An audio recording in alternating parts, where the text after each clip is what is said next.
Prime Minister, today we are just facing an unprecedented crisis. And yesterday, a couple days ago, head of the World Food Program, executive director, announced that in a couple months, more than 265 million people are going to be on the brink of hunger. How world is going to face with that issues? Well, I think it's quite normal that every nation on itself reacts and takes on board the immediate emergency for the own population, for the own citizenry. I think now more or less we will shift towards more structural debates about structural answers to these challenges, including, for instance, the one you're pointing at, the availability of food, sufficient food, and the access for all people to shelter, to medical care, to healthcare, but also, of course, for basic fundamental things like water and food. So I think we will have a debate about this, and we will have to show solidarity. I would only point at the fact that until now, the center of gravity of the crisis is really in Europe. It's really a more or less Europe-centered pandemic. So we should be indeed looking at what's happening on the global stage, but also looking at how to tackle these challenges within Europe. For example, when we were talking like with Italian friends, they're complaining that when there is a crisis in European Union, Italians are supporting with a full energy, with the full resources. But when there is a crisis in Italy, Europe is not willing to support and doing step by step everything. And it includes Eurobonds issue that Italy, Greece, Belgium is demanding Eurobonds, but Germany, Netherlands, and Finland is refusing for that. Yeah, I think that this is a weakness in the European construction. We share the same currency without really sharing the same economic and monetary and budgetary policy. The monetary policy, of course, is set out by the European Central Bank. Very positive. When we decided to launch the euro, we did that not sufficiently thinking about the common economic policy and what is needed to really have a shared currency. And so we now pay cash, the fact that we kind of underestimated these aspects of a common monetary, of a common currency. And so one of the issues is to have a real common vision on what a sound economic policy is. Of course, we have to use sufficient nuance. I mean, the discrepancy between the Italian budgetary situation and economic policy and vision, and for instance, the German one, is smaller than the difference in macroeconomic features of, for instance, states like Massachusetts, California, and some other places in the southern part of the United States. And nevertheless, they have a very strong common currency. They have a common monetary, but also economic and trade policy in the US. So it is normal that you have divergence within a same market and within a same territory with a common currency, but we will have to address this. And I think the Italian leadership is very rightly asking for more solidarity. Germany is strong, the Netherlands are strong, Scandinavia are strong, also based on the access to the common market. And the common market is built up, including by countries like France, like Italy, like Spain. So Germans, Dutch, and Scandinavian politicians should understand that there is not such a thing as a free lunch when it comes to access to a common market of 300-400 million of middle income, high income earning consumers. So I think we should find compromises. Personally, I think that the more Nordic-oriented economies, Germany and the Netherlands included, that they rightly ask for a structurally sound base for economic development, and they ask very rightly the Italian and Spanish colleagues to pay more efforts in rendering the basis, the economic fundamentals sounder. But of course, also Italy, Spain, France very rightly asked for more solidarity. I cannot have a common currency without a common economic policy. And so the whole point is now in the coming weeks and months to catch up with, let's say, what we have been underestimating, to catch up with the need for a real, well-discussed common economic policy, which means that common budgetary policy, common policy in terms of labor market measures, about taxation, corporate tax, and so on. So we will have to catch up. We lost some years also because we had to spend a lot of energy and political energy into the Brexit debate. So we will have to catch up, and I hope in the next couple of weeks that compromises will be found.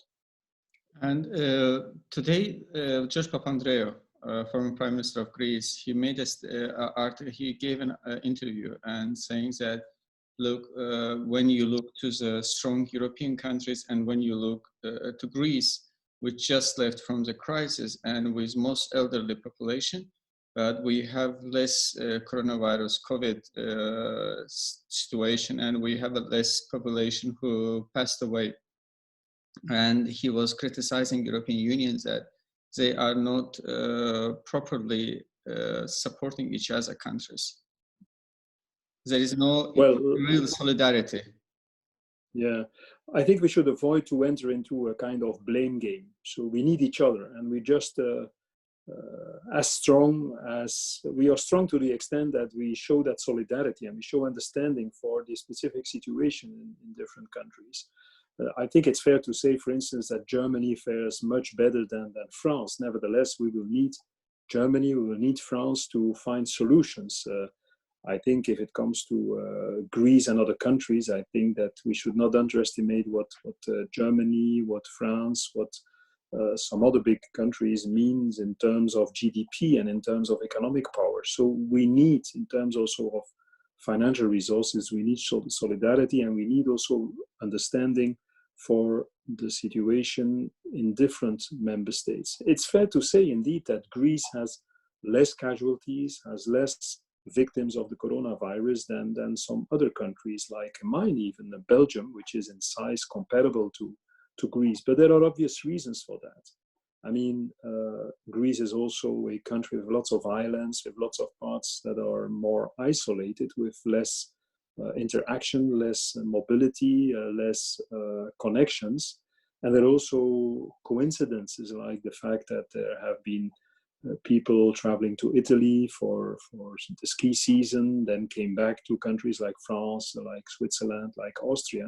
So that there are specific reasons why the facts that colleague Papandreou is referring to, why they have unfolded like they have.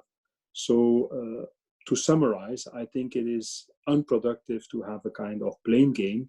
We have now to look forward and to try to find compromises and to have mutual understanding. You know, when you drive a car and you look too often what's happening behind you, you just don't manage to safely reach your goal. And I think so all leaders should not too often now look into the mirror back to what's happened, but they have to look forward and they have to hold firmly the steering wheel and to show solidarity. But even when today we look to the international politics and to the global leaders of the G20 countries, we see that everyone is blaming each other. There is self-isolations. Countries are running from a globalization, and they're just trying to grab something for themselves. Blaming China or Trump is like, closing the doors and everything, like, canceling the immigration policies. I mean, with that way, how we are going to solve the problems then? If there is no solution. Well, I would like to make a distinction between the medical and healthcare related emergency that is still there, because the public debate is now a little bit spoiled by concepts like the exit strategies and to phase out the very strict lockdown measures. I think the reality is that we might very well have a second and a third wave, as long as we don't have a vaccine that is responding and effectively responding to the pandemic and to the virus. we're not out of the woods, and this situation could last for easily for the next 2 or 3 years. So the first most urgent chapter is to sit together and to find more common answers to the challenge of the very important healthcare issue we are still facing. So invest in research, share best practices, even try to support each other in producing preventive and protection tools and measures, instruments, masks and protective clothing and so on. And then the second part is, of course, how to get out of this deadlock in terms of what the economic damage of the crisis, where we will have to see how we can reopen markets, how we can again open borders, how we can reopen borders, re-engage in at least a minimum of international communication, intercontinental communication and trade. So I would like to make a distinction between these two. And although common health policy and the immediate emergency until now has not been such a thing where we shared a lot of political authority and sovereignty, see at the WHO, which is an organization that has only very limited powers. So although this is the situation until now, I think we have to be creative in that field, and I would hope that the G20, but also later on at the UN level, we can take some bold measures to strengthen the global capacity to answer the need for a vaccine, the need for investing a lot of money in research, and once there is progress in that field, to spread the, let's hope, positive outcome of that research. But the problem is, like, Secretary General of UN announced and asked for a ceasefire in the global level, and to stop all the fights, in order, like, to accumulate all the strengths to fight with the COVID. But US and Russia stopped it, the declaration in the Council of Security Council. It means that.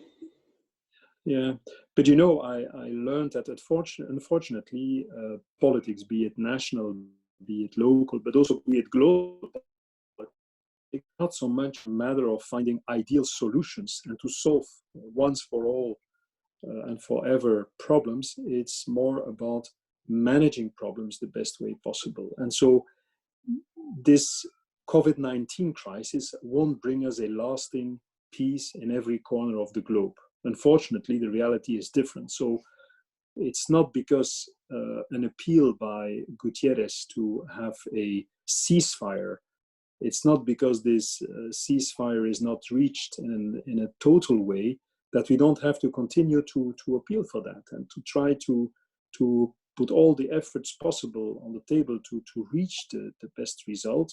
So I think we have to invest political energy in trying to try to cut down all kinds of warfare all over the globe, knowing that the outcome will never be ideal. So, and the same goes for try to build up common efforts in terms of healthcare, in terms of research, in terms of the economic strengthening of countries and trying to phase out difficulties in the economic and trade field.